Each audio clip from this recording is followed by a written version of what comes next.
It's time for the Jewish people to stand with Hindus. My name is India, and as someone who is Jewish and South Asian, I'm saying it is so important to stand with the Hindu community right now. Road पर लगा रहे हैं, बाजार चौक में लगा रहे हैं और बड़े बड़े बैनर लेकर के कह रहे हैं कि हम अब चुप नहीं रहेंगे। हिंदू कम्युनिटी के ऊपर बांग्लादेश में अटैक किए जाने लगा, वहाँ पे हिंदुओं के घरों को, उनकी दुकानों को जलाया गया।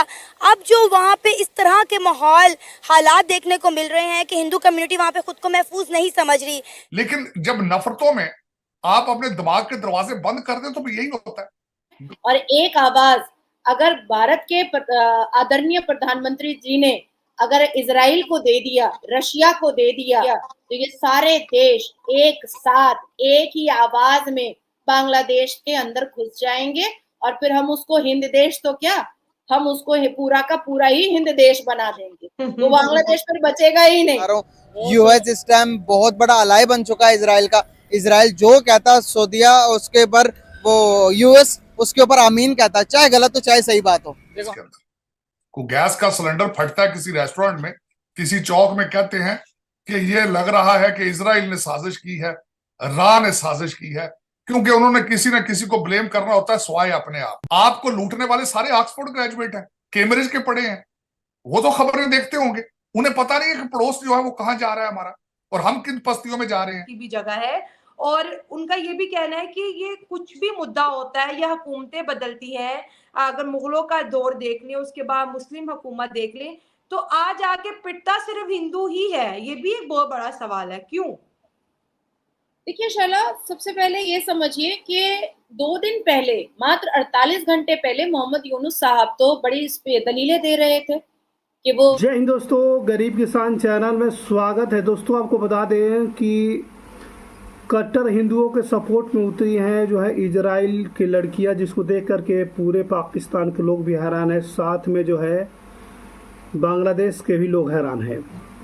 आपको बता दोस्तों कि जिस तरीके से बांग्लादेश के अंदर तख्ता पलट को लेकर के जो है ये अंजाम दिया गया काम को लेकर के, इतना बड़ा जो है वहाँ पे बवाल हुआ, हंगामा हुआ, उसको लेकर के इजराइल की लड़की जो है वो सपोर्ट में आई है, जो कि हिंदुइज्म को लेकर के एक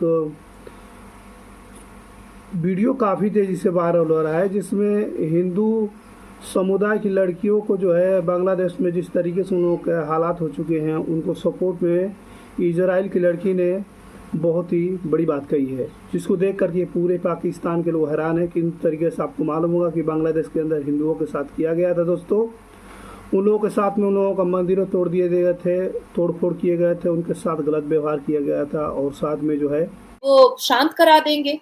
शेख हसीना को बांग्लादेश छोड़े हुए 1 हफ्ता हो गया, पर खून की नदियां, बलात्कार और भगदड़ और जिहादी हरकतें तो अब तक नहीं रुकी। इसका मतलब है कि शेख हसीना से प्रॉब्लम नहीं था, इसका मतलब है कि बांग्लादेश के संविधान से दिक्कत थी, बांग्लादेश के कानून से दिक्कत थी, जो शेख हसीना इम्प्लीमेंट करके चल रही थी। और बांग्लादेश में जो जिहादी, कट्टर जिहादी थे, 3 फुटिया और 2 फुटिया जो मौलाना थे, वो कहीं ना कहीं अपने आप को बहुत अच्छे से इनहैंस कर करके जिहादी एक्टिविटीज नहीं करा रहे थे। और जमायत इस्लामी का जैसे ही उनको सपोर्ट मिला, 3.5 फुटिया मौलाना, 2.5 फुटिया मौलाना और अजीब अजीब से अभद्र शक्ल का मौलाना अपनी अपनी तकरीर से वहां के लोगों को और भी प्रोवोक करता। अचानक अस्थिरता आई है, जबकि खासकर बांग्लादेश को पूरे साउथ एशिया का आप मॉडल मानते थे, मॉडल ऑफ इकोनॉमिक डेवलपमेंट।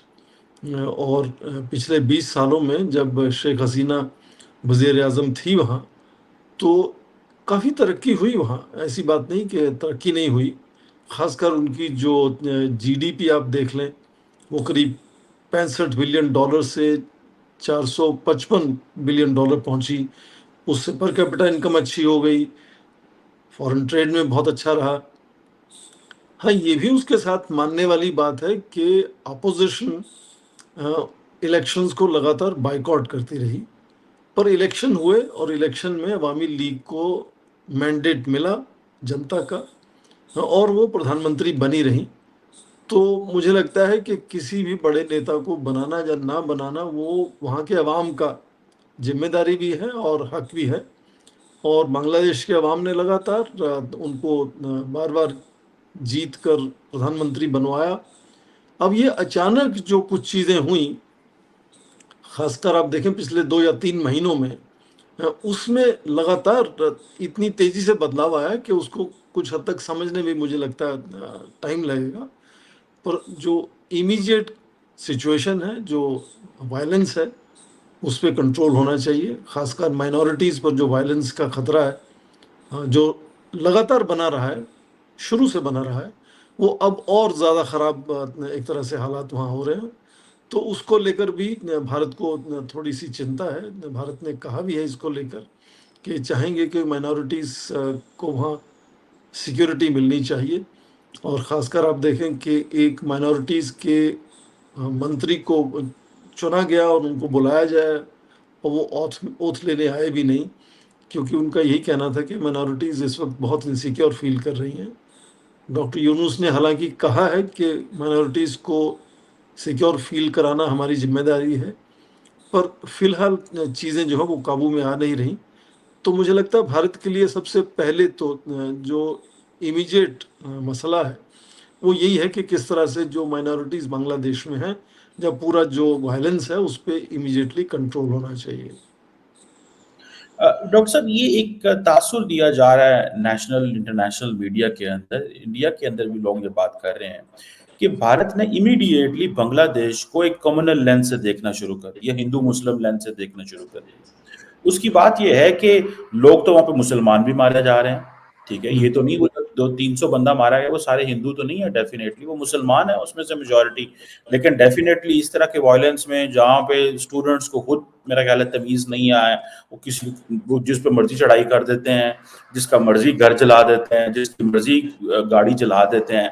तो इसको इमीडिएटली अगर आप इस लेंस से लेके चले जाएं और एक स्टेट लेवल पे और मीडिया लेवल पे ये शुरू कर दिया जाए, तो isn't it India pressurising Bangladesh कि भाई आप हमें जो है आप हमें ये हमारे जो इंटरेस्ट है उसको कैटर करें।